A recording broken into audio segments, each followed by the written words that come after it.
RealAgriculture.com's coverage of the CanFax Market Forum is brought to you by CanFax.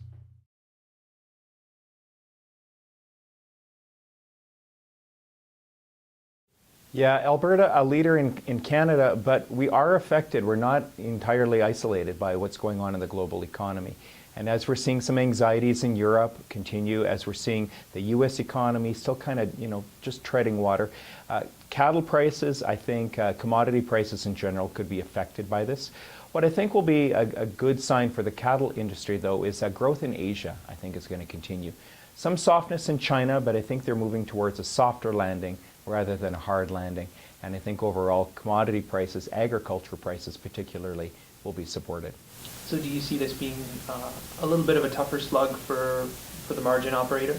It could be. We might see a little bit more volatility in those prices, which always makes it a little bit more challenging. And input costs, I think they'll rise in tandem with other commodity prices. So that could always squeeze margins and make it a little bit more challenging for some players, for sure.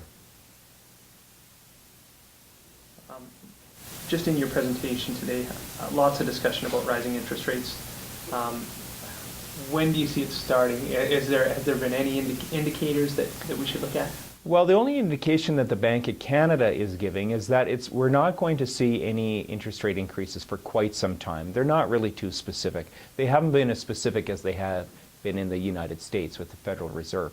But I don't see interest rates rising in Canada until probably sometime in 2014, and it could be even closer to the middle of 2014. There's really very little overall inflation in Canada right now.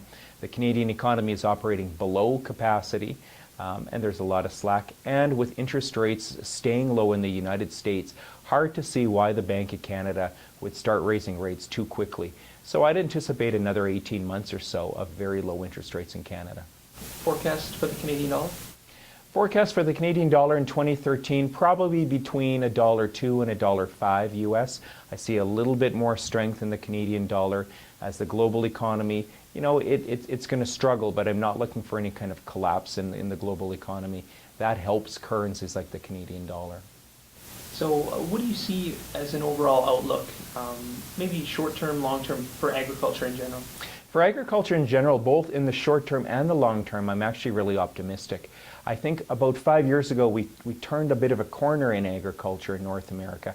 And after 30 years of declining activity, I think we are going to see, we're moving into an era of better outcomes, better prices, far better use of technology in agriculture. And I think that we're moving into better days ahead, both in 2013 and 5 to 10 years out. So you mentioned volatility as one of those things that producers should be on the lookout for. What other hurdles do you see us overcoming? Is volatility the main?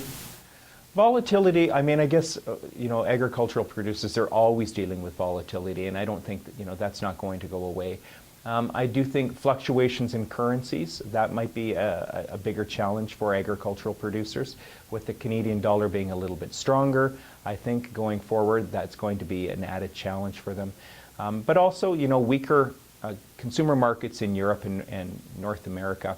We have to hope that those Asian markets hold in there, and that's where the growth comes from.